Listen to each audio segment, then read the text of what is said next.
Well, as you would expect, it was a big course, this, and Olivet Arne's done it again. You know, he's got 13 clears. He wouldn't want 13 clears to go against the clock, nor will he get them. It's a simple enough course, but just very big. It's straightforward. Number one, a big oxer. Two, a maximum size vertical here, the red and white fence. Around the corner, just inside the bank there, fence three. Big brown fence, not very wide across the top. A few horses could have that down. Around the bank, a wide triple bar off the corner, and then all the way down here to this oxer over these two water trays here. That should be simple enough. And then the distance around here from the water trays here to that double of verticals, both at 160, that is 7 strides. I make it. There's a possibility they might get there on 6, but it's a 6 or 7, and then we'll walk on the rest of the way. He expected it to be big. You know, I thought there were a lot of horses in the first round that had fences down that I didn't really expect. I thought there would have been a few more clears, but on the other hand, the man's got 13 clears out of 46 starters, so around about 20 to 30% they would normally look for, so he's got it absolutely right. I think they did the right thing to extend the time a couple of seconds. It gave riders the opportunity to set the horses up to jump these big fences, which is what they need to do. We'll look, for example, at this big fence here off this corner, because it's a very big fence indeed, and a little bit tricky in so much as it's away from the entrance. Only 3 poles in front. Those bushes make horses sometimes drop a leg, and it's just a big wide oxer. And then straight after, there's a related distance. We'll go and walk that.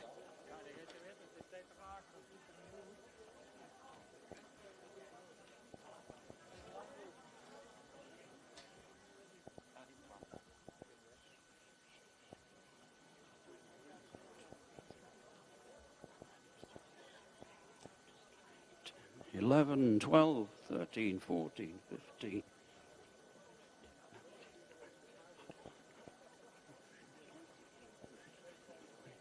Well, there's about a half of one there. They can certainly get up there, I should think 7 strides. If they get in a hurry, they could be 6. You know, depends again what you're riding. But 2 very big fences, and this water ditch on the landing side is never the easiest. So turning away now, 1 more loop to go. And a fairly tricky line up here, and a tricky line again down the last line, which are just big straightforward fences. All these fences, apart from the first, they're all about 160 maximum height. The oxers are very wide indeed, and I would think that he will get the number of clears that he wants to make a very good jump off. Last week in Chantilly, we only got 4 clears, 4 of the best riders in the world, and it produced one of the best jump-offs you could ever wish to see. So they don't really need 10 or a dozen clears to make a good jump-off. And the riders don't want 15 or 20 clears. They don't like pulling good horses around. They'd rather have a few horses over a big fence and keep the speed to a minimum. So we can go and look at this fence here. Now have a look at this, Max. It's a big oxer, big straightforward oxer, big plain fence, and 2 strides to a big 1.60 meter vertical straight behind it. You just need a lot of power there. We'll step this distance.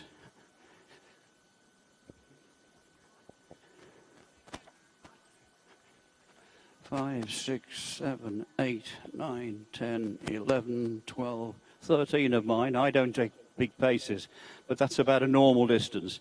It won't ride long, that's for sure, because it's a big oxer going in. They'll go in with a lot of power, and then when they've gone in with a lot of power, they might just need a little bit of a snatch up in there just to shorten some horses, although it'll be ideal for some horses. Around the corner here, this is quite a long distance from 9 to 10. I didn't bother walking this because there's a bit of an outside bend. They can vary the stride that they want to do. They can either take the outside track or the inside track. Riders of this caliber will have walked out and walked these distances and have them absolutely spot on in their minds as to what line they're going to take to this fence here. Because, like I say, they can go round the corner wider, or they can come straight across the corner and take one stride less. It'll be interesting to see what the time allowed is. The time was a little bit tight on the previous round. If it's a tight time here, it makes a big difference to their thinking as to whether they add a stride, whether they've got time to add a stride, or whether they just keep coming on forward strides. So, turning for home, down this last line. Plenty of room around this corner. That is, if you've got time to take the room. A big vertical here into the double. And a related distance straight on, straight into the Longines corner. Our commentary point there, where the Qatar sign is. 155 vertical, going in, big vertical. One normal stride, I hope. Let's step it and see.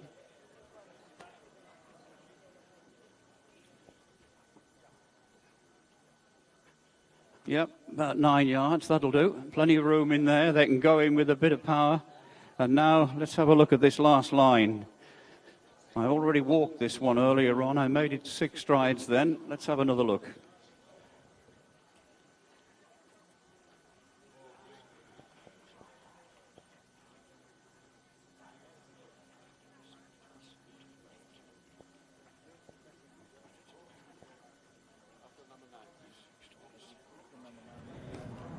"31 strides of my strides. If that was 110, that would be 7 strides, but at 110 it is not. It's 160, so I should think that'll be a bit of a hold in 6. You know, I think it's 2 big fences coming out there and a big fence here, coming towards home, getting towards the end of the second of 2 rounds. They might be getting a little bit tired, but horses are super fit. They will be fit enough to last home here all right. 13 clears. How many are we going to get in this class? I would say, I don't know, half of them. They might have 6 or 7 against the clock, and I would think Uli Vitsani would settle for that. That's what he would like, and I would think that would be a nice number myself. Whatever happens, it's going to be a very good competition indeed. Every one of these Longines Global Champions Tour championships, Grand Prix like this have been brilliant so far. Wonderful class last week in Chantilly. Paris was the same, a great duel there. That was won by Kevin Stote, who's not here this week. Monaco was very good, won by the Qatari rider Bassam Hamed Mohamed and Rolf Gurenbergsen second there. Rolf won in Chantilly, so who's going to win today? Your guess is as good as mine. Let's all sit back and enjoy it, and enjoy what will, I think, be a tremendous spectacle. All the riders have gone and left me now. I was going to try and drag one in and ask their opinion, and let's see who else is coming. Ludger is going to join me in a minute. He's coming down here. We'll get his opinion from the veteran. We'll have a word with Rodrigo first. He's about coming down to the last fence. And big track, Rodrigo? Not crazy big, but I think really technical, some broken lines that are difficult, and so it's a delicate course to ride, actually. Like the first? The first was a little bit bigger, and you have to always take care of the time, and so... We better get on. Yeah. Thanks for your time. Good luck. Okay, so that's it. Enjoy.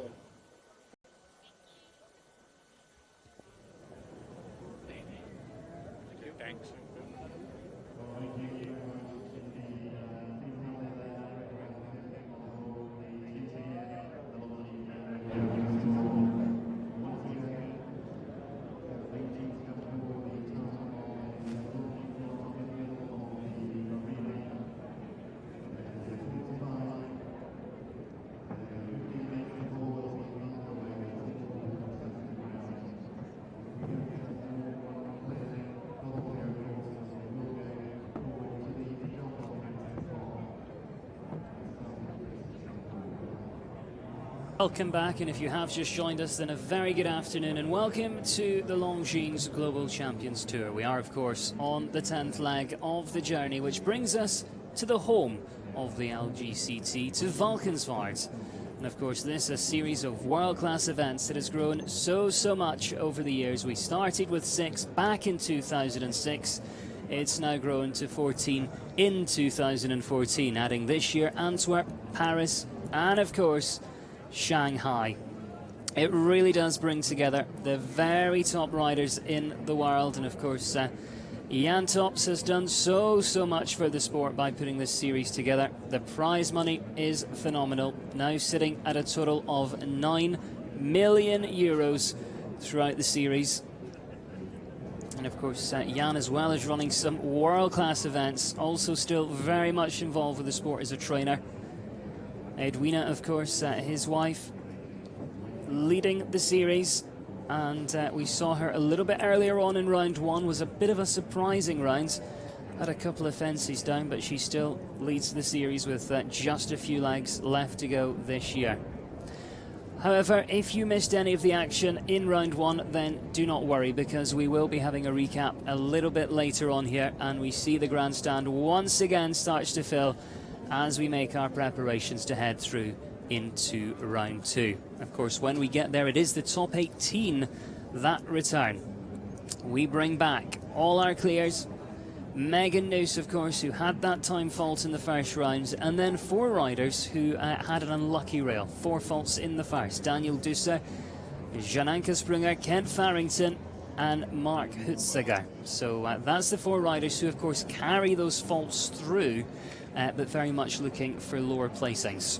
I think we're going to see some double clears, which guarantees a third and final round where time will break all ties. We're going to have a look at the order of going a little bit later on, but what we can say for now is they start in reverse order of merit. So in the first round, the fastest clear jumps in pole position, being last to go, and our slowest 4 faulter, that was Mark Hutziger, will be first. Who takes the win? Your guess is as good as mine. But we know some of the very finest in the world. Ludger Bierbaum will be joining us. Rodrigo Pessoa is there. Who else is in contention? Tiffany Foster, you can't discount her. Got a great string of horses at the moment. Southwind VDL's the one she has here with her.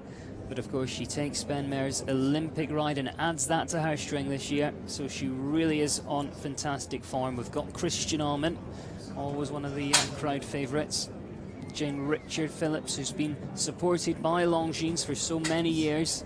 And of course, so great to see so many of our fans joining us here in Valkenswaard. A fantastic little town and a fantastic venue for this world-class sporting event.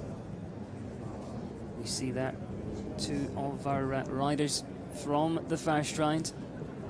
Edwina Tops Alexander sitting on the left. She leads the way in this series, and this, the entrance to the stable yard where she's based. They have just constructed, I don't know how to describe it, but it is the best indoor school I have ever seen. It really is finished to the top standard, as you would expect here. And sitting just on the grass bank, a little bit of an overspill from our grandstand here, which will be jam-packed as we head through to the second, and then no doubt third and final round here of the Longines Global Champions Tour Grand Prix of the Netherlands, presented by Qatar. And of course, Qatari riders have been well represented here in the opening days of the Longines Global Champions Tour, with a couple of wins yesterday, and they have one of their very finest riders through into round 2. Sheikh Albin Khalid Al Thani, he is here, and we have the president of their national federation enjoying the hospitality of the show. So the Qatari riders very much in contention, but so is the home nation. You can't discount them, of course, because they had a win on the opening day, and they have at least 3 or 4 of their very finest riders coming through. And I know Leopold van Asten will be the one to watch. He jumps in pole position. There we can see the archway that's become synonymous of these events. The grandstand starting to fill. Of course, our fans just grabbing a quick drink, grabbing a bite to eat. There's so much to see and do around here, so they're making the most of the time. And then, of course, they will retake the seats. We saw a jam-packed grandstand in the first round. I'm sure we're going to see the same again as this one comes to a climax. And it's interesting, you know, when you were looking around, you see so many people from different nations coming to watch, not coming to compete. Of course, they do come to compete, but so many people making this a little holiday to come and enjoy the world-class international sports at one of the best venues you'll see anywhere in the world. And, of course, that is something that the Longines Global Champions Tour really focuses on, is the venues. Of course, in Paris, you've got the Eiffel Tower just behind the arena, and here we see it's really a horseman's venue here, and I know Ludger Bierbaum describes it as his favourite. But we make our final preparations ahead of round 2.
Well, the Longines Global Champions Tour Grand Prix of the Netherlands, presented by Qatar.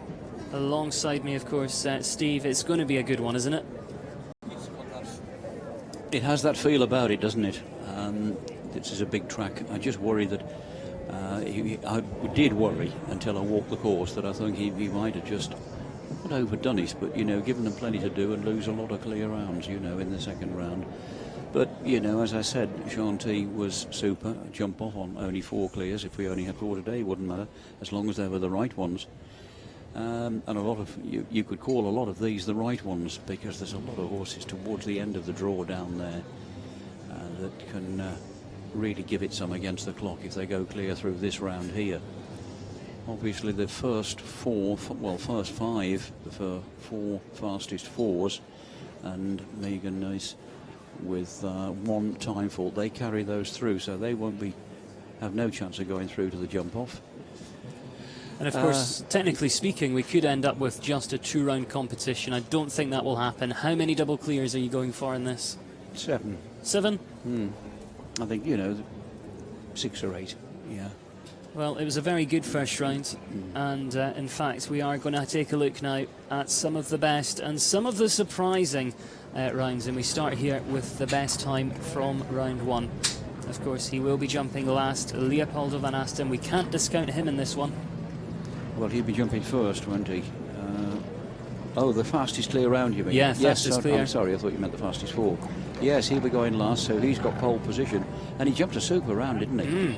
You know, he's a very good rider, and has been for a very long time.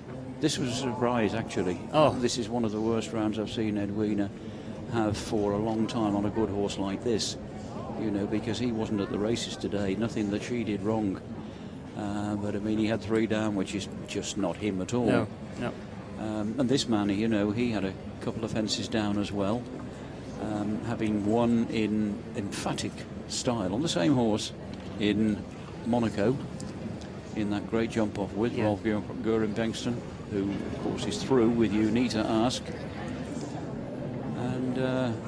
Emmanuel Guadiano. Ranked 4th in the Longines Global Champions Tour rankings. Yes, I mean, don't be disguised by the army uniform. He's more than a soldier. He's a very good rider in his own right. Really, but it didn't happen for him today either.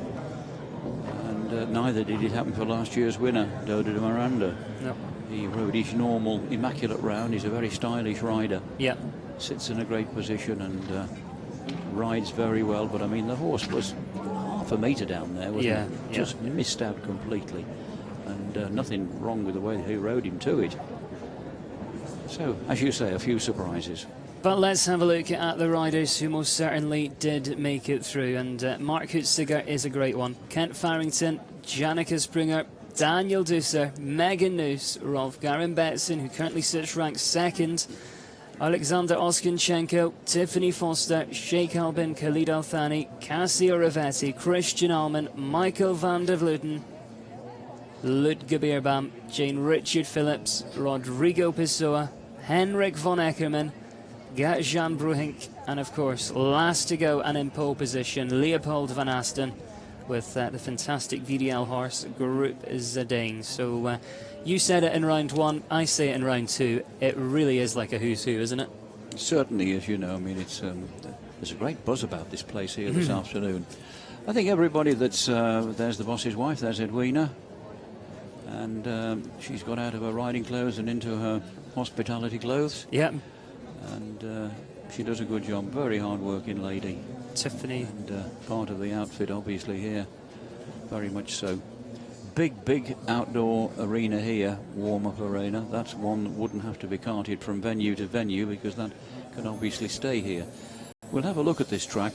It starts off fairly easily. Any of these fences could be deemed to be easy. 155 vertical, the second fence. It's a big oxer to start off with. And then this gate planks here, 160. And then all the way around the corner here. And there's that triple bar is sighted differently. He's changed the position of it actually from the course plan. And then straight on to a big water tray. 7 strides thereabouts onto a double of verticals, both at 160. Maximum height. This is a big oxer around the corner here, over bushes. And 5 or 6 strides straight onto another tall vertical. Turning away from home now, away from the grandstand, and out into the country again over a big double.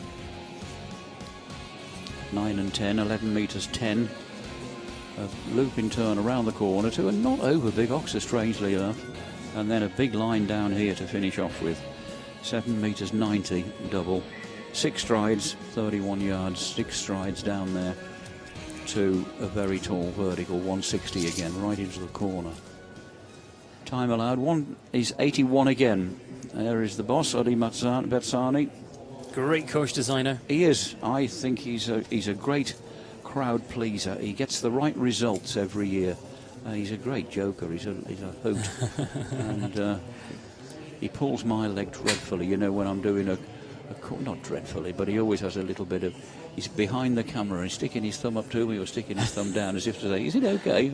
Tell me. But he's always most guy. Obliging. He'll always answer all your questions. He's the one I go to when I find I want the time allowed. And he's always got it in his head.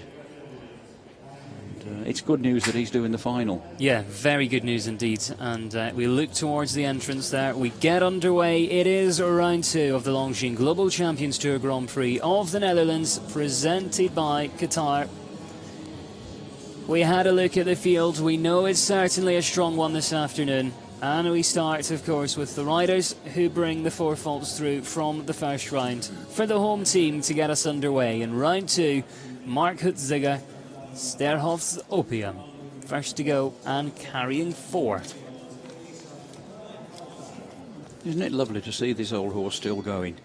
Definitely. You know, jumped in the Olympics all those years ago, and he's 18 now, an 18-year-old stallion. What else would he do? Stand in the corner of a field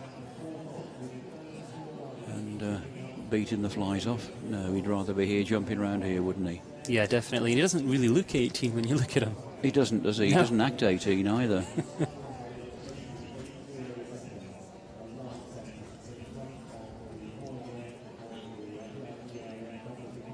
So away goes Mark Zaga. As Adam said, carrying 4 from the first round. 300,000 euros. 100,000 to the winner. Proper prize money for proper horses and riders.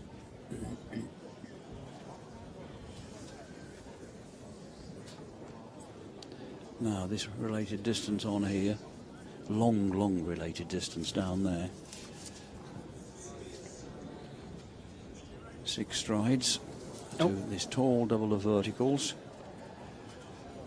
They could go an extra stride there if they wanted. And a short 6 there. They might get up there on 5 if they wanted to. I've got down on my course plan 5 or 6, but he had a hold in 6.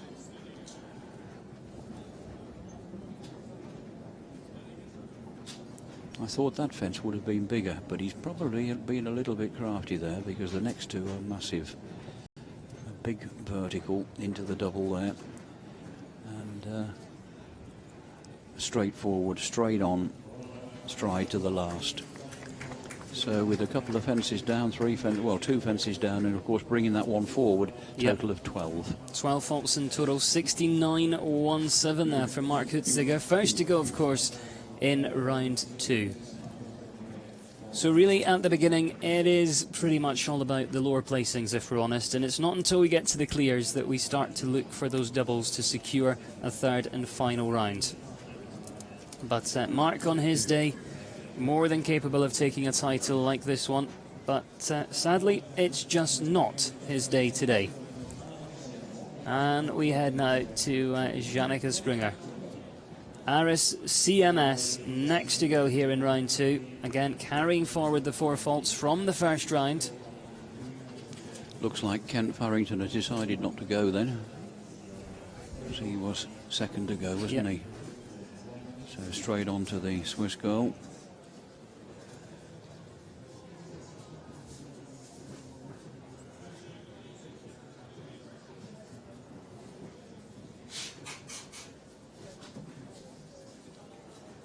She's rushing a little bit, look. You know, they do, these 4 faulters, because if 1 or 2 of the clears, which they undoubtedly will do, have a fence down, if she can post a fast clear here, and then her time will be taken from this round and the faults from the previous round, but that's ripped it now because she's got another fence down. So she won't figure too much in the top placings with 8. Well, you wouldn't think so anyway. No. But she's still legging it anyway, you know, to try and get a bit of place. The money goes down to 18th place, you know, they're all onto prize money here. Got to do what you can. So you do exactly what you can do. She's riding this like a round against the clock, which of course it is for her. It won't be for the clear rounds. Yeah, I think the sort of strategy will change a little bit when we get there. Very much so. So 4 from the first round, 4 from the second. She leaves on a total of the 8 faults. It's 69.86 there for Janneke Springer for Switzerland. Coming down here, as you see in the slow motion over that Longines, and the first part comes down 1 stride and then jumps back out. Not her day.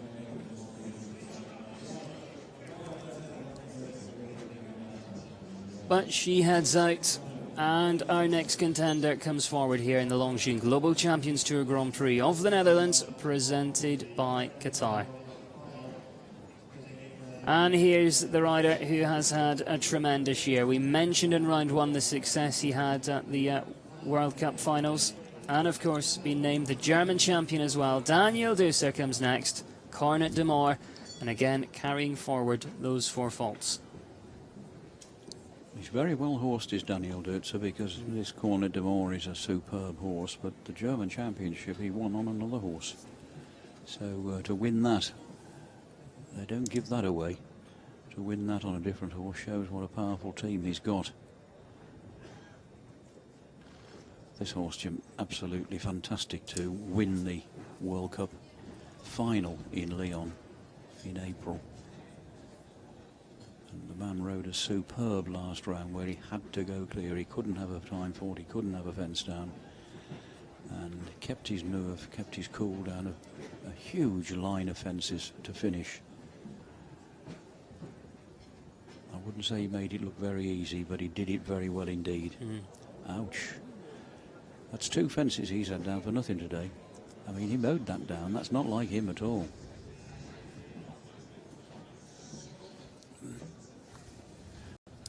Perhaps that is going to be the line to watch out for, of course, the second rider in a row to take the first part.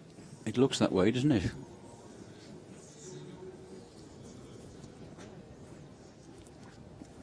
And of course Daniel letting him stride along a bit, try and move himself up the placings a little bit. Back bar there. Bit of a disconcerting day for him and for Germany in general, because that's one of their bankers for the World Equestrian Games. Oh yeah, definitely. He's definitely. already selected him and Marcus Eining and Ludger with Chiara, and that is a bad day at the office for him. So a total of 12 is what's posted for Daniel Dusser. 68.23. First part of the Longines double comes down, of course. And then it's the back feet. We see that. The safety cups give way and the pole comes down. So that's our... he'll bounce back all right, but that was just not Cornet de Moore's form at all. There's Ully. Been sneaking off into the hospitality there. I wonder what he's been there for. I wonder. Yeah. So that's our 4 falters taken care of. We head now to this rider from the United States. Jumped a very nice clear in the first round, but was just a little bit too steady. As you said, it's a very nice horse, and it just kind of lets her set the pace. And sadly, the pace was a little bit too slow and 1 time fault, but a great effort, and back to hopefully jump another clear, and this time within the time allowed. You see, yes, exactly. I mean, if she could actually have another time fault, or even 2, she couldn't have 3. Well, she won't get 3 anyway. But if she had another time fault, it really wouldn't matter, because nobody else is going to finish on 1 or 2. No. Unlikely to, anyway. Okay, maybe one of the clear rounds could get a time fault, but I doubt it. Megan Noose, quite a talented young rider. She did very well in the young rider competitions at the Europeans. And Dynamo, a nice horse as well, very rhythmical.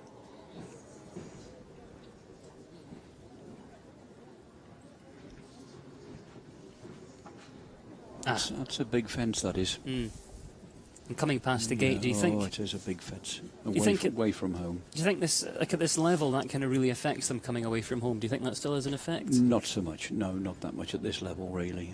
Some horses, they've got a bit of temperament about them, or a bit of an if about them.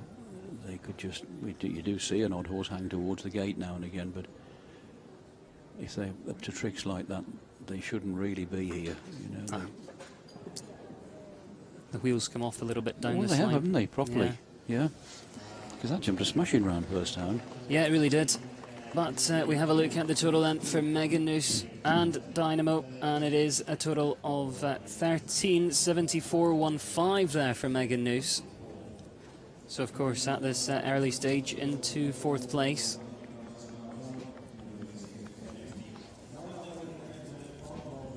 We see that grandstand now pretty much packed. And quite rightly so, because we are on to our clears now. And the first of those is the rider who currently sits ranked 2 in the Longines Global Champions Tour rankings. Will it be him? Will it be Edwina this year? Well, we've got a few weeks to wait for the answer to that. Can he take this? We'll find that out a little bit sooner. Rolf Goran Benston. Next to go, you need to ask. Of course, representing Sweden. He's a great rider, isn't he? I sometimes think I say that too often. I probably say it about several riders too often. It's these shows, isn't it? Exactly. I believe in it because I think the man is a genius of a rider. He's not on his own. There are several geniuses on the circuit at the moment, but he certainly is one of them. The ride he gave this mare round this track to help her to jump a big track in the first round was just perfection. Just watch what he does. Just don't look at the mare, just watch what he's doing. Watch what he's doing with his hands, how he keeps picking her up in front. Watch how he uses his legs. Watch the spot that he puts her on every single time to jump from. And she's a good mare, mind. She comes up and makes a lovely shape. Look at him, giving her a little kick there. Holds her up there to get a front end up over this big double of verticals and didn't make it. That was a novice mistake. And now he needs the pace here to jump this big oxer. 6 strides up there. Held her off that very well. Bit of power needed into here. Big oxer gets away with that. 2 normal strides. A little bit of a breather fence here. That's lowish and wide. Tall vertical into this double. Lovely pace in there. No movement at all. Knows that the distance is not long. And just a normal rolling on stride down to the last. Well, very good round. A real shame. It is the first part once again of the Longines double that comes down. So picking up the 4 faults in round 2, 71.34 there for the rider ranked 2 in the series, Rolf Garen Benningston, and we see him on approach here to that Longines double. Doesn't take much. It doesn't. Bit of a bogey fence, that. A lot of talent still to come, and the Ukraine are represented here by this next rider. We're on to Alexander Oskinchenko, Valentino Velvet, again representing the Ukraine. Bit of a late starter when it comes to professional riding, but has been involved with the sport for many years now. Does a lot for charity. This jumped very well in the first round as well, didn't it? It did, you know, and he rode it very well too. I'd like to see him jump another clear. The man deserves it with what he's put into the business and into life in general.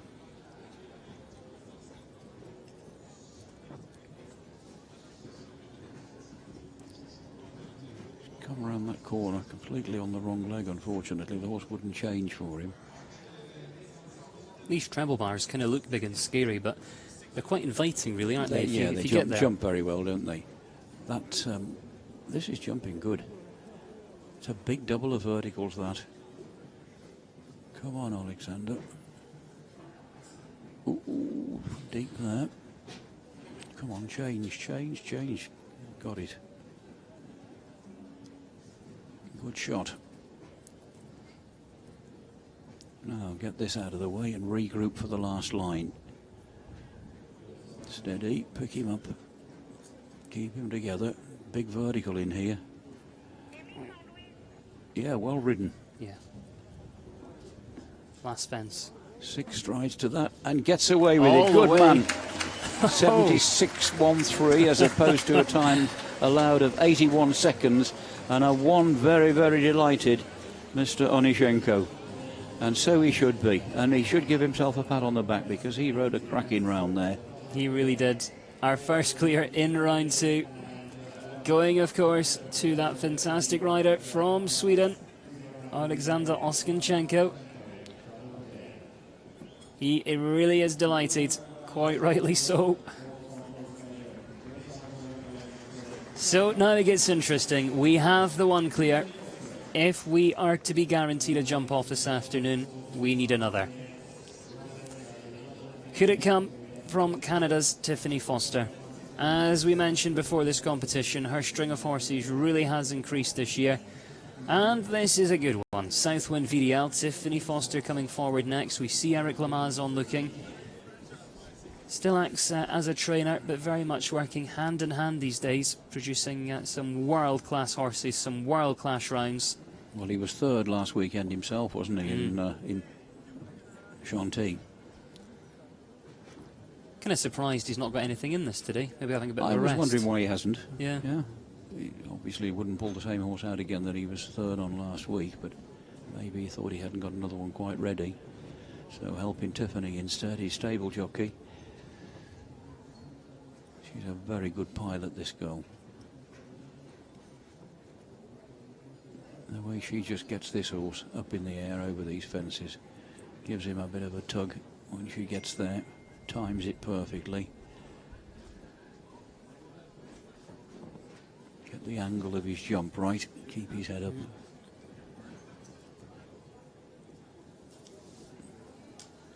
We're going to get the clears, aren't we? Yeah. Because, as I said when I did the course walk, you know, this is a big course, but I think it's very straightforward. It's jumpable. Yeah, it's jumpable. It's not tricky. I don't think there's any distance problems. Come on. 6 down there comes a treat, doesn't it? Oh. So we've got to jump off. And the time, you see, the time's easy as well, isn't it? Yeah, well inside there. Look at the big smile. Not only on Tiffany's face, on Eric's face as well. And of course the Ziegler family, they're big supporters. She will be delighted with that, and let's face it, so are we. We always like when we take things to a jump off, and that is guaranteed here this afternoon. But a cracking horse, this one. He's a nice horse. Yeah, lovely horse. Those 6 even strides down to this final Longines upright. Pushes on through the finish. And then comes the smile. So Tiffany Foster is through, already in very good company though, alongside Alexander Oskanchenko. And we see our founder of the Longines Global Champions Tour there, Jan Tops, and he's there because he is very much involved with the training of the Qatari team. And we head now to Sheikh Ali bin Khalid Al Thani, Vienna Olympic. And as we said in the round 1, the Qatari team, they have some horsepower. Qatari's already had a win on the opening day of this Valkenswaard leg of the Longines Global Champions Tour.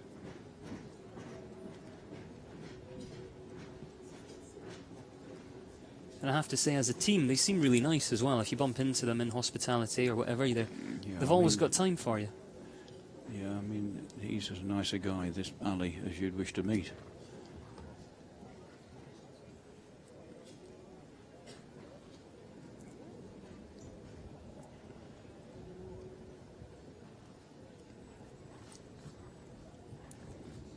Jan Tops there, he's done so much for the sport. Right in every fence with Ali.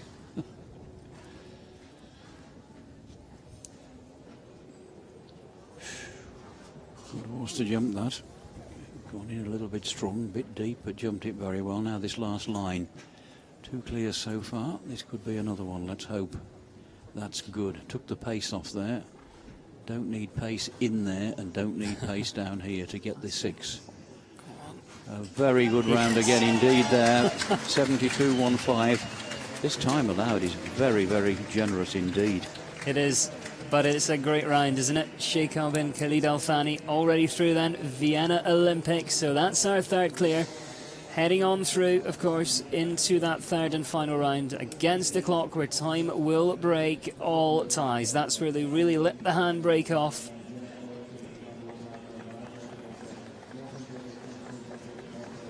Very, very good horse. Makes a fantastic shape over the fence, and yet he is pleased with that. He gets the thumbs up. So at the moment then, it brings us towards the halfway stage here in the 2nd round of the Longines Global Champions Tour Grand Prix presented by Qatar. And at this stage, Alexander Oskanchenko, Tiffany Foster and Sheikh Ali bin Khalid Al Thani all clear and all heading through. And of course in those lower placings we've got Rolf Goran Bengtsson, Janneke Springer, Daniel Dusser, Mark Kutziger and of course Megan Noose. So looking very good at this stage. Of course we have 9 left to go, all clear and all still to play for. Going back now to the Ukraine. Cassio Rivietti this time, Vivant.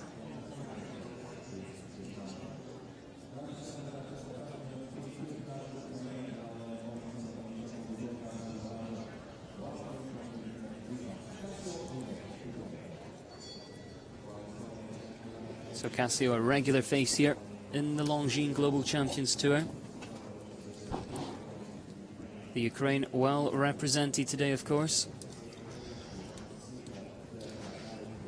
Already got Alexander Oskanchenko through. There's Tiffany Foster, not quite sure what she was doing there. But of course she will come back for that 3rd and final round.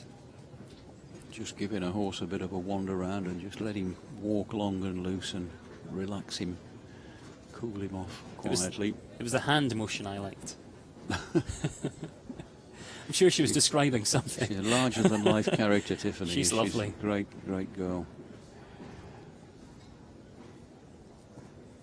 So Cassio Rivietti then well on track.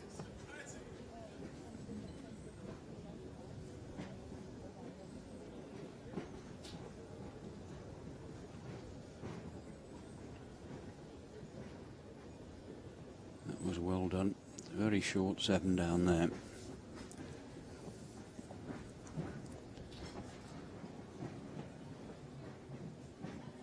He's been a bit clever there because that's a big oxer off the corner, then a short 6 strides there. But I think that the half stride that he'd envisaged down this last line, not this line here, the next one, has disappeared really because they're just holding him up for 6 easily enough. And the time's generous enough for them to do it. They've got time to do it. They can add a stride without getting a time fault. We're going to get a fair few, aren't we? We are, without a doubt. And that one safely through, of course. So Cassio Rivietti will feature. 72 seconds is the time there for the Ukraine. Delighted, breathes a sigh of relief,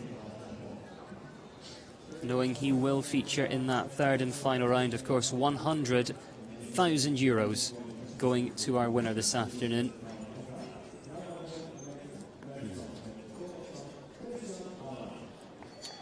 Now this horse really is special.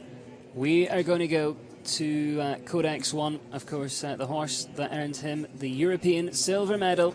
Christian Allman rides for Germany. Codex 1.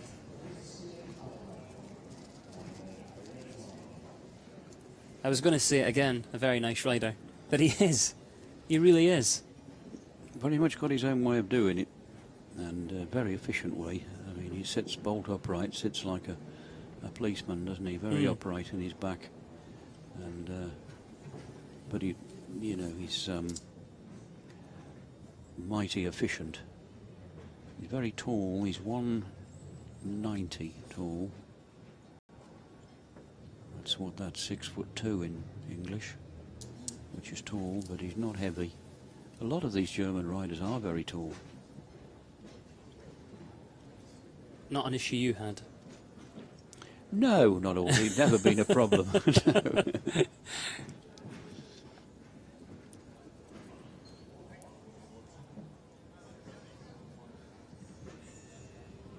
15 all.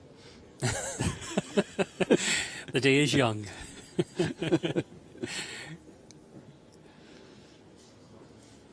Quite a quiet rider, though. You wouldn't believe how strong this man is. How he could hold a horse together. His great horse Talabay, he's off for a while, which is a pity. But this Codex 1, you know, if you take the top horse out of anybody's string, the second horse normally moves up a rung and goes better for it because they get all the attention and get the opportunities. And if he carries his Aachen form through today, he'll make them all go, although he won't have the best of the draw. Yeah, all the way. way. We'll get a few more clears yet. 76.98, and of course the clear for Germans Christian Allman and Codex 1. Well, we always knew it was going to be a fast and furious jump off with the talent we have here, but I think we are going to be in for a good one. See, Cassio Rivietti and Sheikh Ali are both about 4 seconds, more than 4 seconds, nearly 5 seconds. But Christian knows how generous the time was. He was making sure of jumping to clear around by hanging on to him and keeping the horse short and round. But I think that strategy will change, won't it, when we get to round 3? He's got the scope to really open that one up. Well, he'll be going a bit quicker then, won't he? It's a different job altogether. So very much all about the jumping here in the first round, and of course the second round as well, which is where we're now at. And Michael van der Vleuten comes forward next, the VDL Group Verdi for the Netherlands.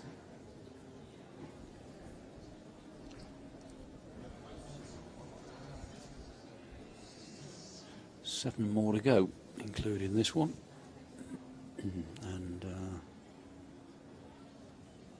5 clears so far.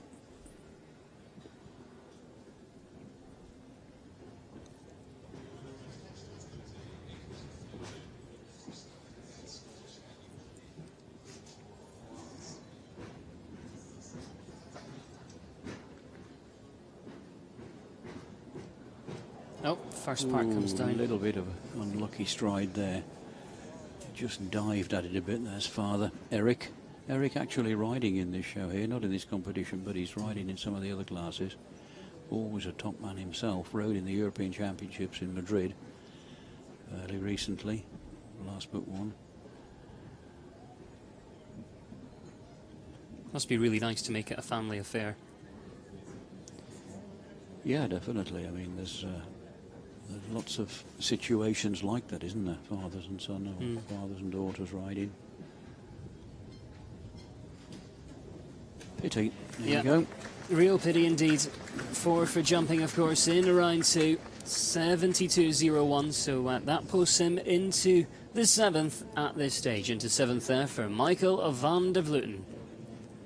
So those 5 clears at this stage. Alexander Oskinchenko. Oh, he's really, really mad with himself there. He just ripped his helmet apart there and cursed. And I don't think he was cursing the horse. No, no. Oh, he was just a bit, you know.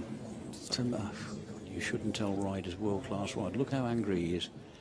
You shouldn't tell world-class riders where they're going wrong. Not sitting here where I've got the easy bit.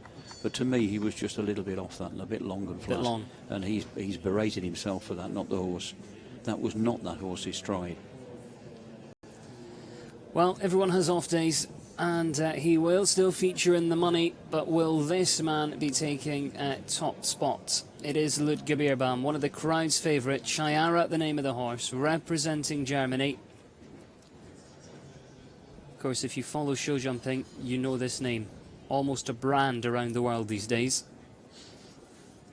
I would like to see Ludger win this today because I thought he was desperately unlucky last week. Different horse, and this is his best horse. This is the horse he'll ride in Normandy in the World Championship, Chiara. Last week he rode Chamon and made a great job of it, but just slipped on that corner horrendously. The way he recovered and jumped the last 2 or 3 fences was remarkable. But he's a remarkable man, isn't he? So much experience. 30 years jumping internationally, 2 years before Seoul Olympics in 80s.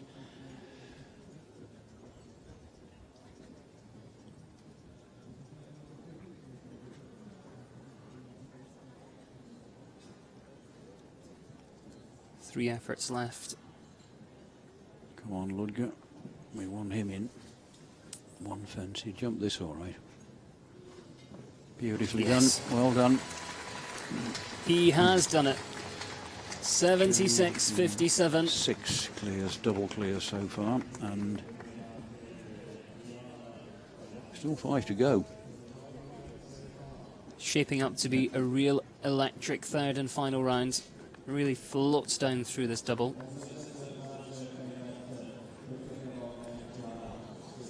He's one of the best.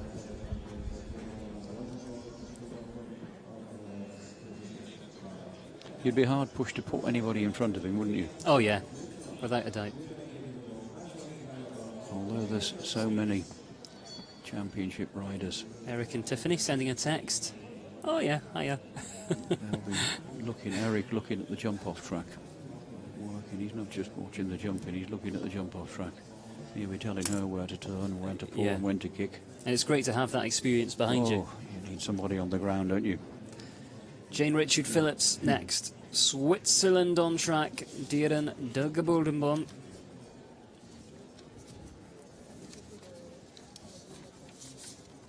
Very friendly rider. Backed by Longines for so many years.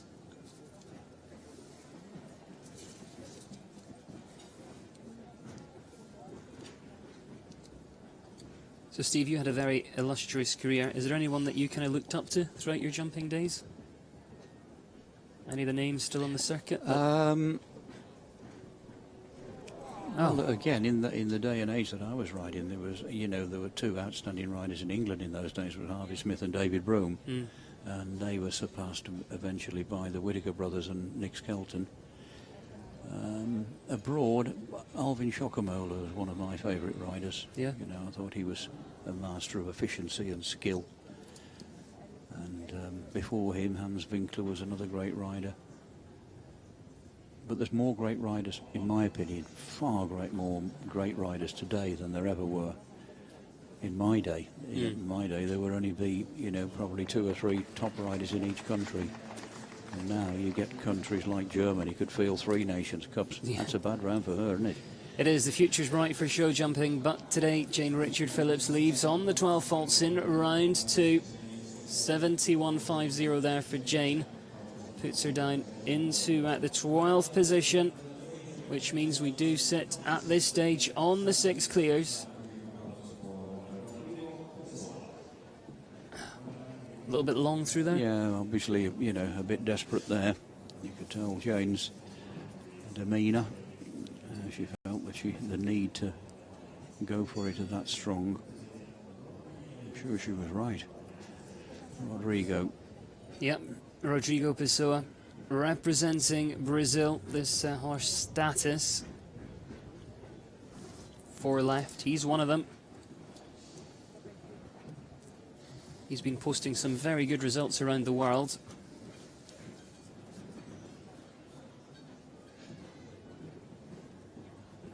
Alexander Oskinchenko, Tiffany Foster, Sheikh Albin, Khalid Al Thani, Cassio Rivietti, Christian Alman and Ludger Beerbam.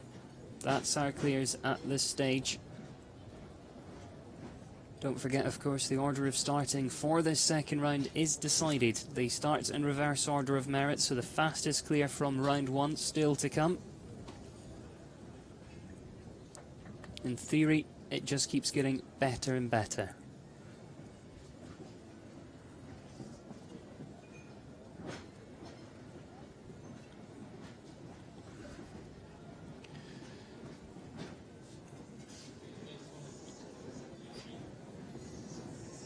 Opens up a little bit here.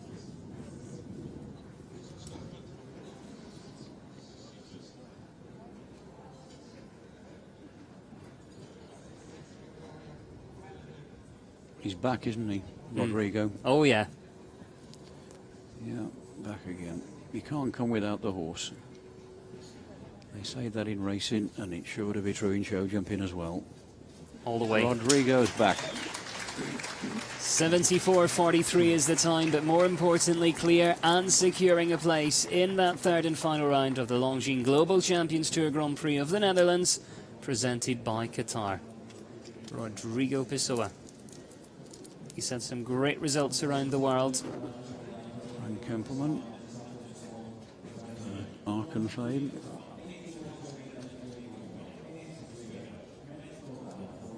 Fantastic setting here, of course, at Valkenswaard, home of the Longines Global Champions Tour, home of Jan Tops. And we head now to Sweden. Henrik von Eckermann comes forward next. Gotha. I said to Henrik when we were walking this course, I said, the mare jumped a good round today. He said, yeah, he said, I had a little bit of control today. He doesn't always. She's very settled today. I mean, normally she grabs the bridle and runs at these fences. He has a lovely way of kidding her through it, letting her think that she's in charge, when he is really, well, nearly. Look how strong she gets, toes him in there. And when you want to add a stride like this, ooh, she's gone again, look. But he just ignores it, keeps hold of the front end like there, to keep her off that double of verticals. That was skillfully ridden. He makes a right good job of her because she's not easy. Talented though. Yeah. Can win anything on her day. Today might be the day. Just got to keep Again, holding it. well ridden, you know, he's grabbing hold of her all the time, isn't he? Keeping her up in the air in front. See, these horses and riders have got time to relax on the way to this fence here. They haven't got to rush home. Which is nice in a way. Oh, definitely. definitely for them. That's another one. Oh, this is shaping up. It Oh, really yeah. is. This is going to be a quick one.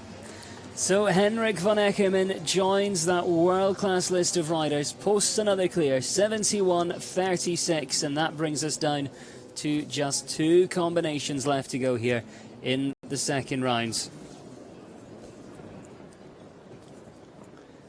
3 or 4 clears would have been tremendous. They would have really still had to ride, but now we are up to 8 clears. That means they know not only will they have to look for the turns, but they really will have to put the pedal down. For us, it's fantastic. For the riders, They expect about 8, you know. I thought we'd get 6 or 8 anyway. We might just get, how many more have we got to go? 2 left to go. 2 left to go. Don't tell me you're going to be right again. There's a pattern here. We'll find out. There's 2 left, and Gert-Jan Brohink comes forward next. A Vampire for the home team, for the Netherlands. The grandstand's packed, and I know they will erupt if one of the home riders goes clear. Bit of a gallopy jump off track. He's done it again, taken out the second last fence and going to gallop them from fence 10 all the way up the arena, right back to the last fence. Bit of a trademark for him. There always seems to be a gallop. Yeah, well, not just him. A lot of course designers do it these days. Take out the second last fence and get them galloping. The crowd like it. Suits some horses, not others.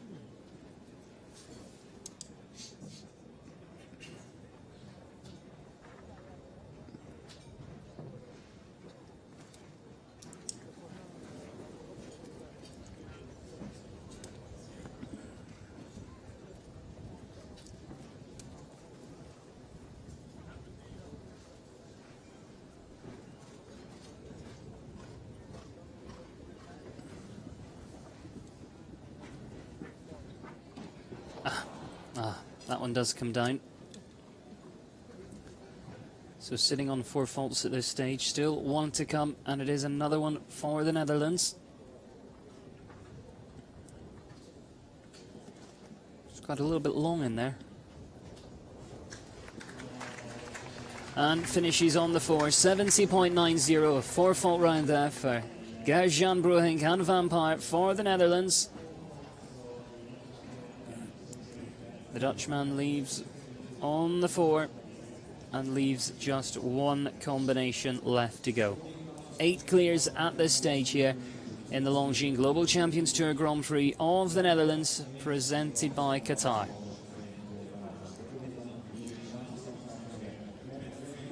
Horse was a bit quick through the air all the way around there. It was inevitable, not inevitable, but likely that he was going to take one with him. 1 to go. 1 to go, and what a great round this was in the first round. Leopold van Asten, of course, our fastest clear in round 1 returns. Vidiel Zadane.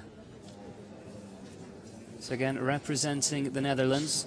And I know we said in the first round that it really was a class act. It was. It went around so nicely in round 1. Lovely sort of horse, isn't he?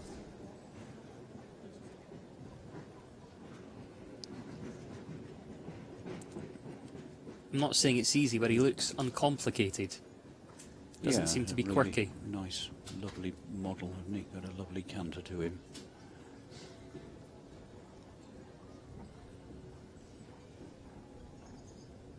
Very rhythmical.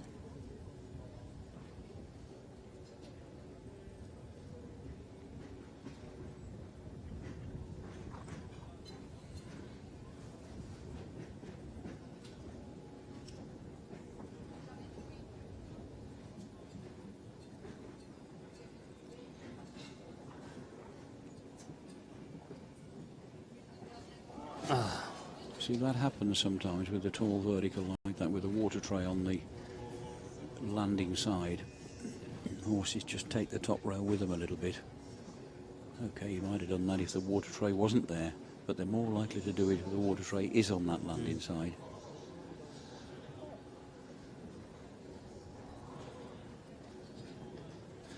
Anyway, we'll finish with 8. That's about a good number, isn't it, really? Oh yeah, that's enough. That is enough. And for him, it is the 4 jumping faults in the second round. 73.39 there for Leopold van Asten, our fastest clear in the first, leaves on 4 in the second.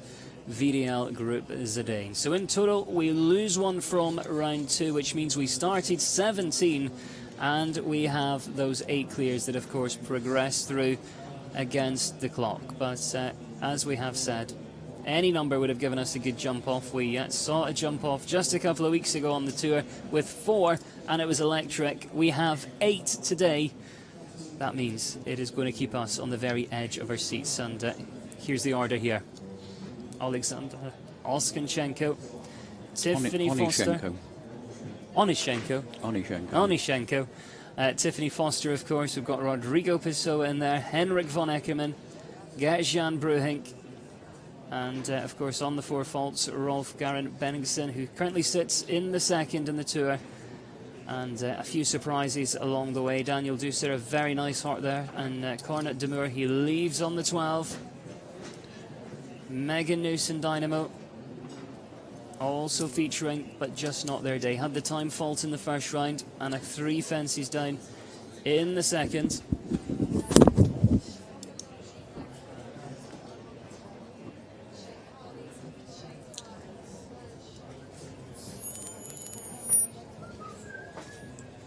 But we see, of course, the fans get ready for their jump off here in the Longines Global Champions Tour Grand Prix of the Netherlands, presented by Qatar.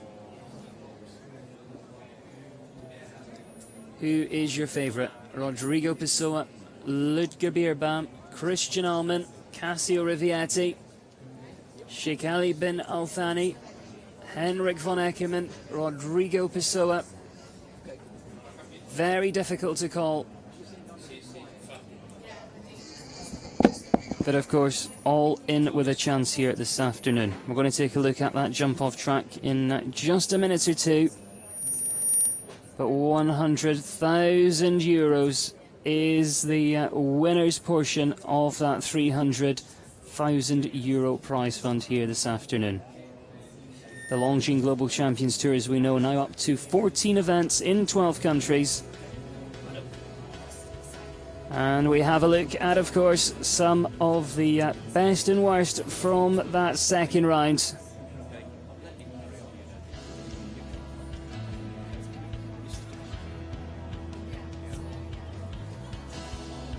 Again, a very nice horse, and this one particularly special.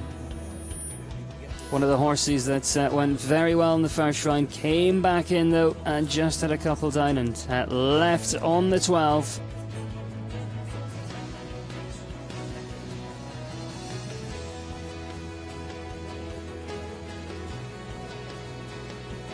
The concentration, of course, all the way around.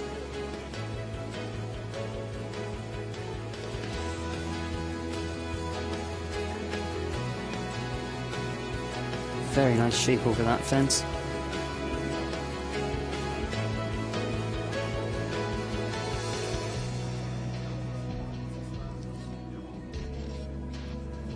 So we really were treated to a spectacular second round. Oh, sit up. And of course that means that we are taking 8 through into the jump off, and we are going to take a quick look at the order, at the list, and at the athletes that we are going to see. There we have them.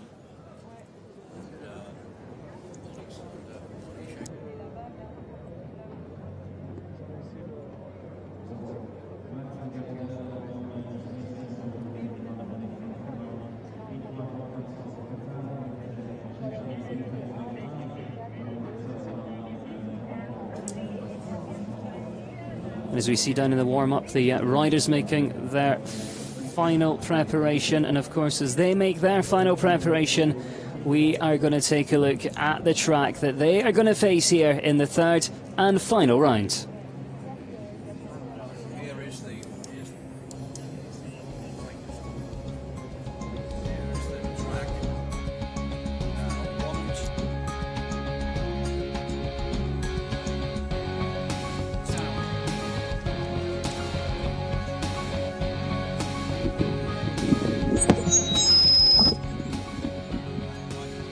my microphone gone on the blink, so I borrowed Adam's and half around the course now. But this is the tricky bit actually. It's 1, 2, fence 14, fence 8, and then all the way up there to that fence there, then take out that double and all the way down there to the last fence. A real gallop down to that vertical, and they'll be going some lick down there. Depends, of course, how many horses have gone fast beforehand.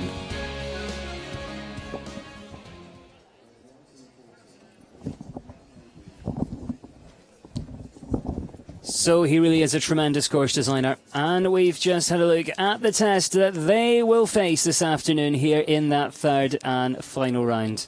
We've had a look at the list of riders. It's so hard to call. Any ideas? Who's your money on? The draw is bound to influence the result here. I'm going to go for Ludger. Ludger Beerbaum, that's your choice.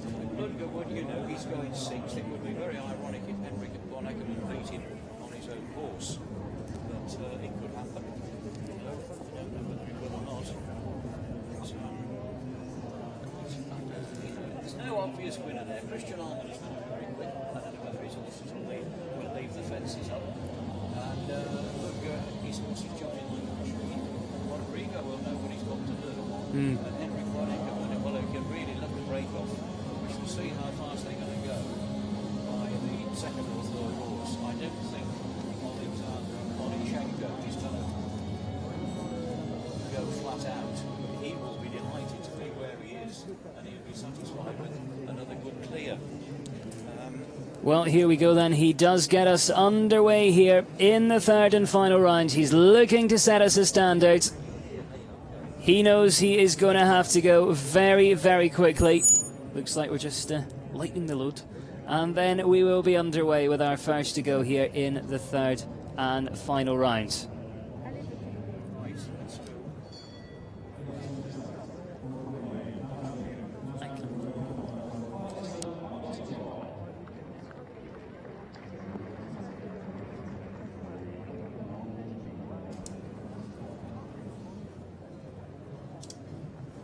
Okay. Right, let's have a look around the track now, because my mic was on the blink when we did the course animation. It's fences 1 and 2, and then they turn left. Instead of going on to 3, they turn left over a new fence. A big oxer here across it. The new fence is fence 14. And then around here they miss out fence 8, come just around the Devil's Dyke there, jump that big fence there with the ditch behind it at fence 8. They jump this double, both parts, A and B, straight on to that this quite low but wide oxer, and then a long gallop all the way down here, now down to this big vertical to finish. He jumps that well enough, so he's got a couple of time faults, you know. As I said, he was never really set about trying to win this from the front, you know.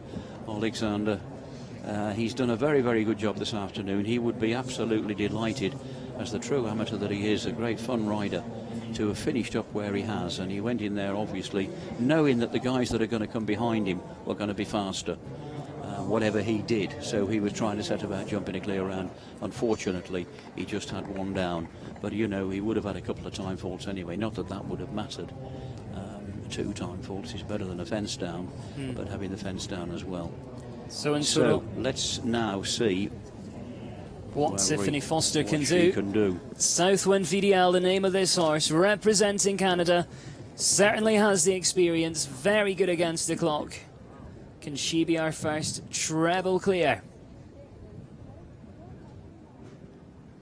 Right, we'll take a time check. I should think probably out of the double at fence 9B.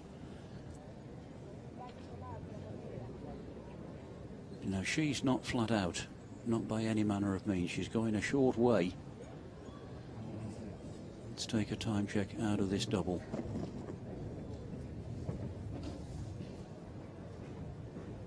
.29 and a half seconds. Travels to that. That's an easy fence. They can travel to that. But this is where they're going to really have to make it up here. You know, the excitement is not building yet, but it will do in a horse or two's time, because she's now galloped to that and had it down, because that is the problem that they're going to have there, because from that second last fence there, it is an awful long way to that double, to that vertical, and it's going to really take some jumping at the gallop. But to do that, they're going to have to gallop to win it. They're going to have to do that. That's the line, isn't it? That's the final line all the way down. They know they're going to have to push on down there. Tiffany Foster came so close to being our first treble clear, but she does leave on the 4, 43.94. Tiffany Foster for Canada, finishing on the 4 faults today. So we have then quite a few combinations still to come. We're going to see a couple of treble clears without a doubt. And could it come from the Qataris? Sheikh Ali bin Khalid Al Thani, Vienna Olympic, next to go. Now 2 gone and 2 with a fence down, so it's a bit early for Ali to be playing percentages. He knows he's got more riders and very good ones before him, so he's travelling. He's a rapid rider anyway, is Ali. They're all going to go the same way round here, you know. It's just a galloping track. It's going to be who can get their legs to the ground the fastest. Take the time check here. He's about the same, isn't he? A bit slower, if anything, slower than Tiffany Foster. But he's got to leave this last fence up now. Go, go, go. 2 gone, 2 with a fence down. Can he be the first clear and lay it down for the rest of them? The time is very beatable. And he's had it. That was, as I said, that vertical there is going to be all the problem there, because from that second last fence all the way down to there, it's going to get them longer and flatter. They're coming towards home. They're at the end of 3 rounds. Ali shakes his head. He knows that he shouldn't maybe have had that down, but he couldn't do anything about it. No. But look how long and flat there, and wallop. I mean, it kicks it out from there, and he won't be the only one. He's the second one so far. They've got to have... What do? Do they gallop down there and jump it at the gallop and chance it, or do they take a chance on taking a stride extra and a chance on somebody beating them on the time? The draw is very instrumental here. Yeah, definitely, definitely. And of course he finishes in 45.08 with the 4 faults, slightly steadier than Tiffany Foster, so that one heads down into the second place at this stage. I've got a feeling our first treble clear isn't too far away. Cassio Rivietti comes forward next. Vivant looking to set a challenge. Right, this man is a very quick rider against the clock. Look at the turn he's coming here. He lands and goes. That's that. Oh, and that's gone. This is going to be one of those jump-offs, you know. Because now we've gone 4 horses and we haven't got a clear round yet. 4 out of 8. But the draw is bottom heavy, isn't it? Yeah. What would you do now? Would you steady down if you were next to come in? I wouldn't, because you've got to think who's coming later. Definitely. Who goes next? Ludger, is it? Yeah. Christian Alman, I think, and then Ludger. Christian, then Ludger. That will set the precedent, those two. Because those two know each other so well. And they know each other's horses so well. They know the form. Well, time-wise, that one very, very good. A great try. 42.37. So it is the fastest round we've had so far. But, of course, still 1 rail down on the floor. So finishing on the 4 does lead the way. But as we know, he's jumped the last fence from the gallop. Yeah, so it is jumpable. So it's jumpable, right, you know, yeah. Right then, to Christian Alman we go next. What a year he's had, and this would certainly add a great addition to his CV here this afternoon. Christian Alman, Codex 1, of course, representing Germany. The two that are 2 fastest fours, 42.37 and 43.94. I think they're both beatable. But, you know, this man, he's not going out to try and beat those two. He's trying to beat the ones that are following him. He's got to lay it down a little bit here, lay it down to Ludger, because Ludger's horse is jumping like a machine. And did in Chantilly last weekend when he was so unlucky. This is his golden chance to make amends. Ludger, that is, not Christian Alman. Yeah. But this is quick. This is a quick horse, Codex. Travels. And this man will hold him up over this vertical. Look at the speed he's coming here. This is seconds faster. He's going after Ludger. He's laying it down to him. Now then, up. This is fast. This is quick. The fastest 42.37. I mean, this is going to be seconds faster. He's given himself the opportunity to take a check here and still be fast. Yes. That is very quick indeed. 41.68. 41.68. Well, you know, it's only a second or so faster than Cassio Rivetti. Yep. But he has laid it down with a vengeance to Ludger. Ludger's already in the ring. He stood there. I've watched him as he came in the ring there. He stood there, stood still, and watched every move that Christian Alman made. He knows exactly what he's got to do, and he's riding a slower horse. I'm not saying a lesser horse, probably a better horse, if anything, but a slower horse naturally. Codex 1 is a very quick horse, as he showed when he won the Aachen Grand Prix. All to play for. 41.68. Come on, Ludger. Go for it. To Ludger Bierbaum we go, representing Germany with a fantastic Sheara. 41.68, and I think as we landed out of that double, we were on roughly about 29 seconds, maybe a touch less. Yeah, a bit less. He'll be aiming to be there about 28, I would think, 27.5, 28. But he's got to travel. And remember, he had a slip up last week, but on a different horse. On a turn just like that. In Chantilly. Come on, Ludger, you've got to go quicker. Where's he going to find it? There. Yeah. It's a good start. Now up here, and he'll find it to this red oxer. Flies in there, grabs her. Come on, Ludger, up there. And now land and turn. 41.68. And he's at the gallop. Don't mess about like that, Chiara. Keep coming. 41.68, sits so close, and he's got it. No, he hasn't. 42.50. Christian Alman, breathe again. So he didn't get it in the first half of the round. He just didn't have the first two strides he wanted at those first two fences, and he was always struggling thereafter. And as I said, Codex is a much faster horse than that naturally. Have we seen the winner? Well, I don't know, there is a lot of talent still to come, but I think with this track they really have to be going from the word go. Ludger Bierbaum sits in second, 42.50. Christian Alman leads the way, 41.68. And of course now, this man really back on his game. Rodrigo Pessoa comes next. Status. Only a 10-year-old. Rodrigo has seen them both go. He knows the form. And he travels. I bet he goes quick over the first 2 or 3. That's where Ludger lost it. Or, conversely, where Christian Alman got it.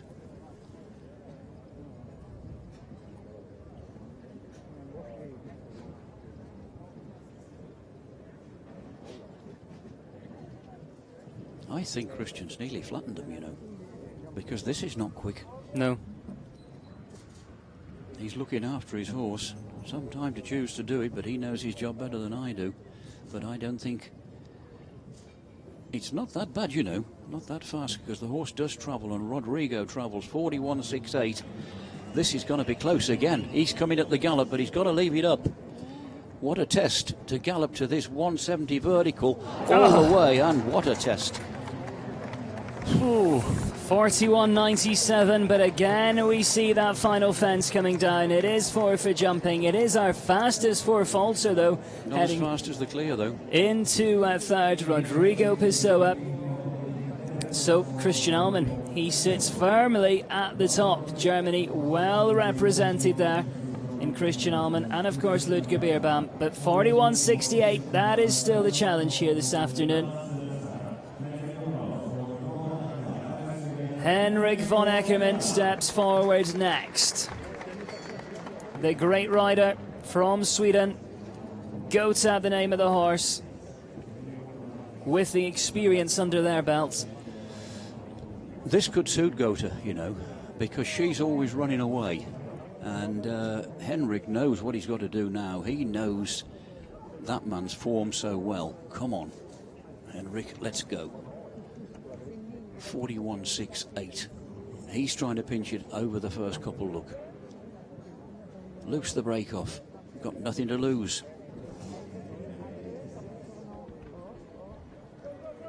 Quick here. Now, what's he going to land here? 27-ish. Yes, he's on song. This is good enough. Come on, Henrik. Gets it. The good stride there. Now Gallop, 41.68. This is going to be so close. He's surely got him, hasn't he? Come on, go, go, go. And 41.91. A great try. Christian Alman wins it. He said, that'll do. He is absolutely made up out there in the collecting ring. 41.68 is the winning time, but Henrik von Eckermann finishes in 41.91. He's still in some very good money. The disconsolate look on Henrik's face. Oh, he said, I thought he'd got him. You imagine how fast he felt when he was sitting up there on him. So close. Look at Ludger talking to his great pal, Christian Alman. And I would think that might just have made the selectors think up which they're going to be for the fourth man in WEG, because to win that and to win the Aachen Grand Prix, both in the same month,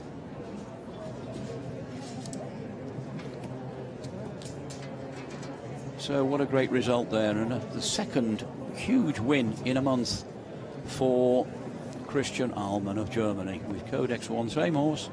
He won the Grand Prix in Aachen, and fancy then just coming here just 3 or 4 weeks later and winning a Longines Global Champions Tour Grand Prix. 100,000 euros to the winner, and it's provided us with a great spectacle, because Uli Vetsani has made a very good job of it again, hasn't he? He would have been expecting and hoping to get 7 or 8 clears, I would have thought, in the second round to go against the clock, and he's got them, and produced a great round. And also, you know, the crowd pleaser, the gallop to the last, and a vicious vertical to jump there. It was 160 in the first round. It would have gone up. It would have been 165 at least in the jump off, and that is an awfully big fence to gallop to flat out. Here's the head-to-head. They land together over the first fence. Now, who's in front? Where does he get it? Where does he beat him? It was so close, it's next to nothing anyway, isn't it? He's quicker there. Gota spends just a little bit more time in the air than Codex 1. He's there, he's a stride in front, look, all the way. And she gallops to the last. A little bit more level peg in there. Christian still just a little bit in front. Now they are together now. And now look at the elbows going on Christian Alman. He's galloping here to the last. They're both taking a check. They know they've got to respect this fence. And I mean, it was hardly anything in it, was it really? 41.68, only a quarter of a second. How much is that? Nothing. Over a big trench, a big track like this. Well, what an absolute tremendous jump off. What a year it's been for you. How does it feel to take the one today here at the Longines Global Champions Tour? Yeah, it was really great. Codex did an amazing job in all 3 rounds. We took a lot of risk. He fighted really a lot for me, and we were lucky that the other ones were not faster, so it feels really, really good. And how did it feel coming down to that final fence? It's became a bit of a trademark of this course designer, that long gallop, but how does it feel? Yeah, I saw a few colleagues before me, so I saw it's a little bit the joker. That's why I add 1 extra stride to the oxer, so don't make him too flat, and I try to go first to the tent and out of the shadow to the last to help him a bit, and I think it was a good plan. And finally, when you came out, had you done enough? Did you know that? I don't know. Well, thank you very much. Very well done, and enjoy that 100,000 euros. Thank you very much.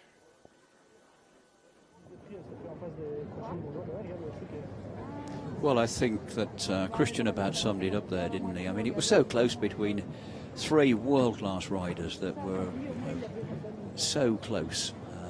only a quarter of a second between the first two.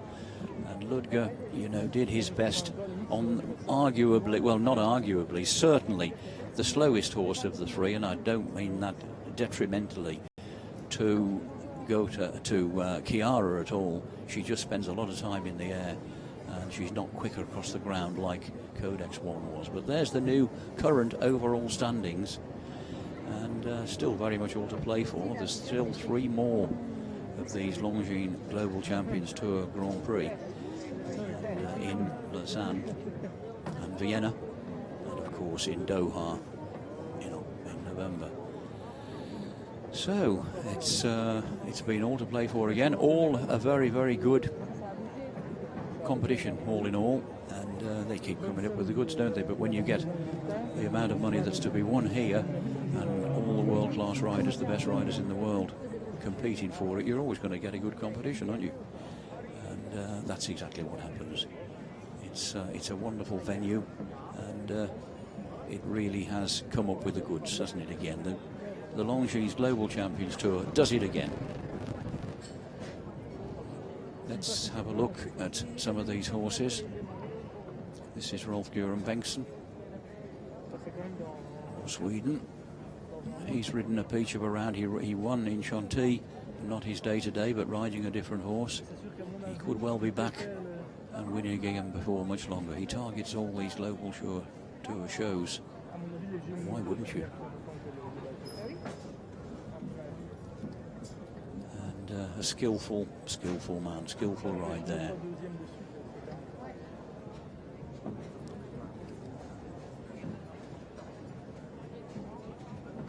Big arena here, and a big outer arena there. Bassam Mohammed congratulates Christian, former European champion, of course, former World Cup winner, and he's a man with an impeccable record over a long period.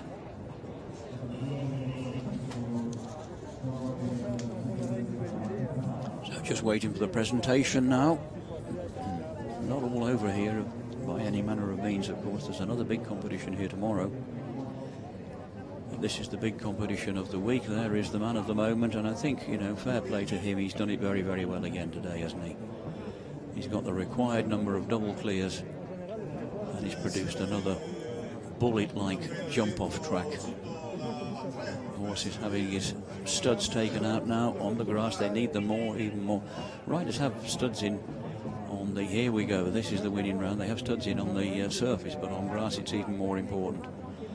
You can see just the speed that he was going, and I mean Ludger Beerbaum and Henrik von Eckermann really had their backs against the wall to try and beat that sort of pace, because that would be one of the fastest Grand Prix 160 horses in the world. And when he comes off for him, the horse can have a fence down every now and again, but when he comes off, he is very, very quick indeed. And that man is a master against the clock. He's a master at turning and galloping and knowing what he's got to do.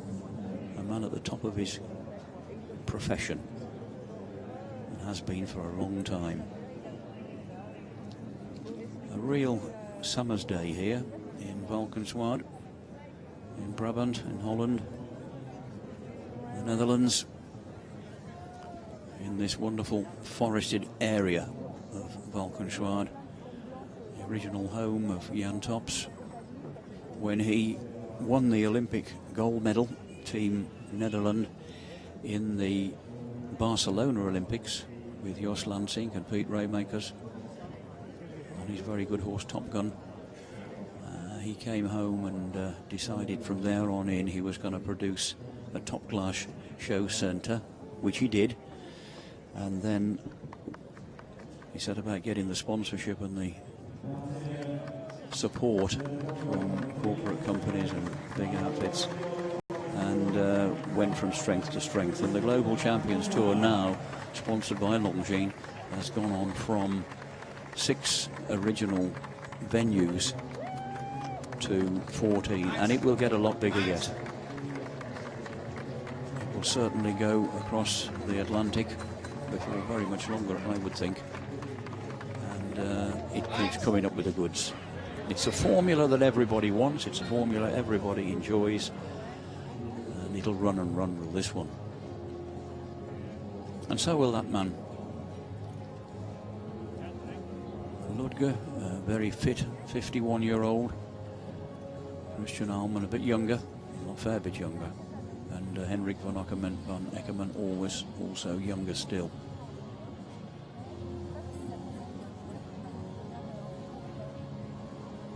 (6:10 here in the Netherlands. A lovely, balmy summer's evening. Jan Tops there on the left.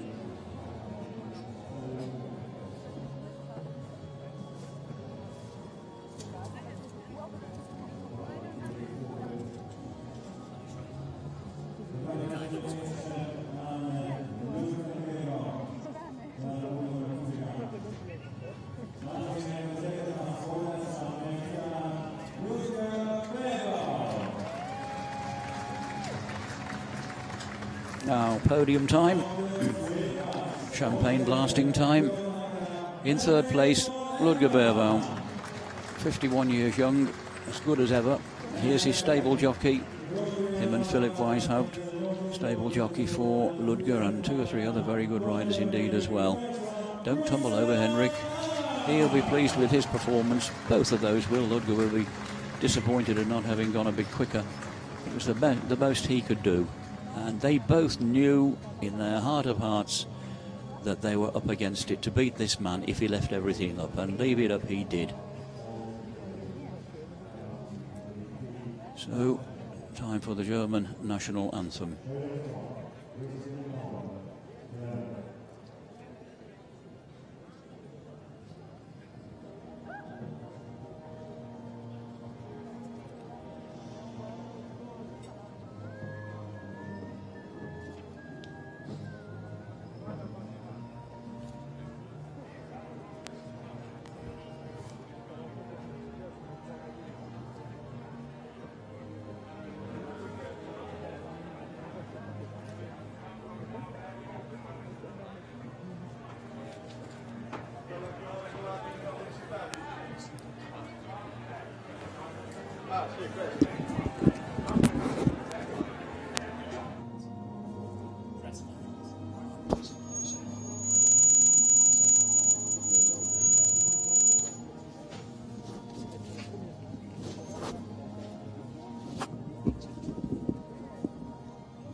Well, a big round of applause for a very worthy winner.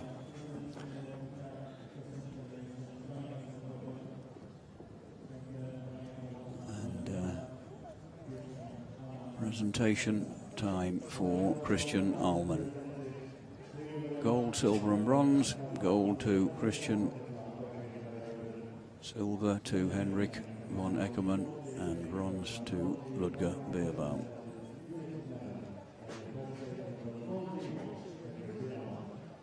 Don't know how many expensive timepieces Christian has got, but it must be several, because he's won several World Cup qualifiers.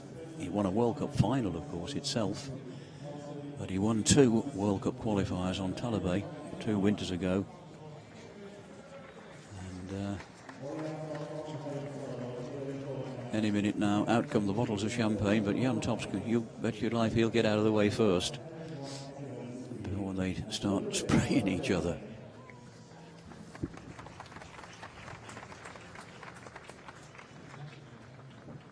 Don't forget we're on air again here, of course, tomorrow afternoon. And more 5-star jumping from the Valkenswaard Arena.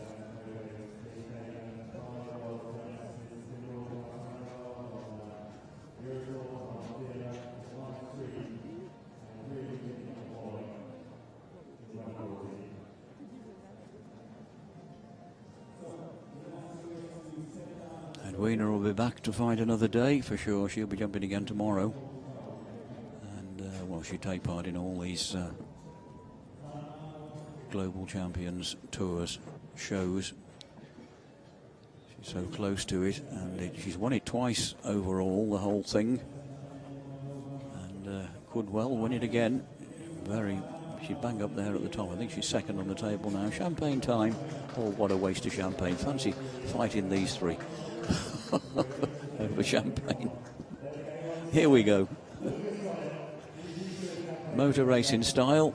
The only time you ever see it done in show jumping. But when you've won €100,000, you don't really care. But Henrik, who's only finished second, he looks as if he's getting the worst of that. Where's Ludger? Come on, get him. He's escaped. Chicken. Anyway. That's a better use for that, I think, than chucking it on the floor. Good photograph, look.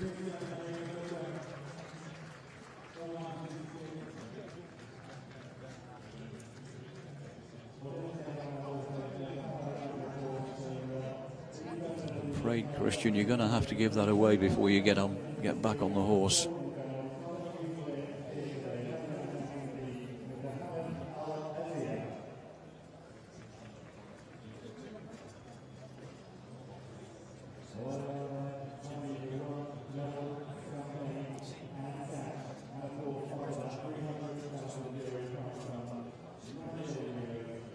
Tough little nut, Codex. Hardy little case. Been around a long time. Jumped him in the Olympic Games.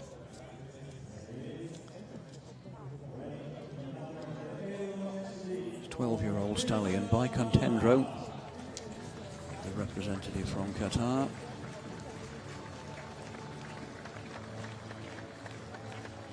Lap of honour time. They provided us with a very, very good jump off indeed, didn't they? You know, there's always got to be a hard luck story. There were several in that jump off, several that had the fences down.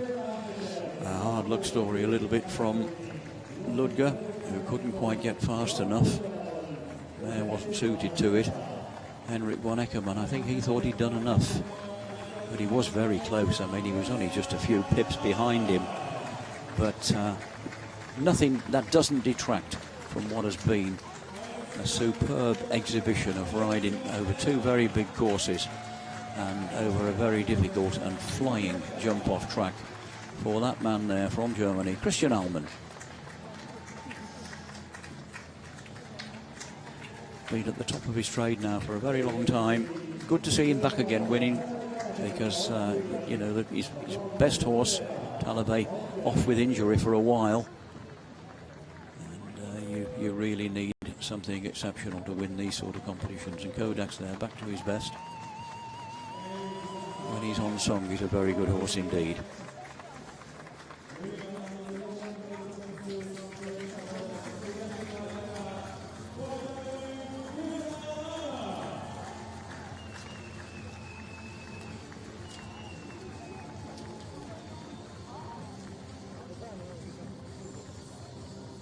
We get a couple of more.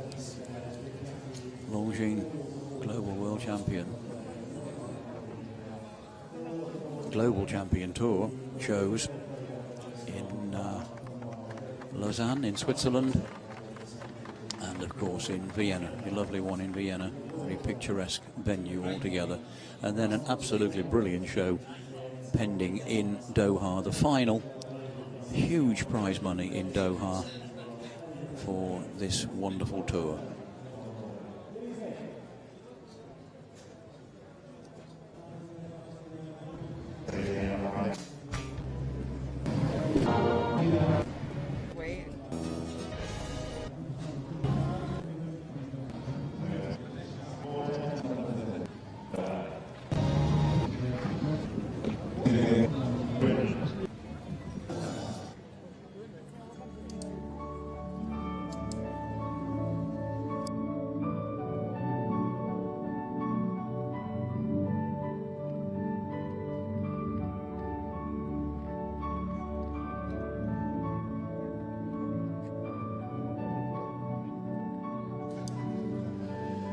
So I think that's about told the story. I think we've seen a very good competition. Do join us again tomorrow afternoon. And from Valkenswaard here,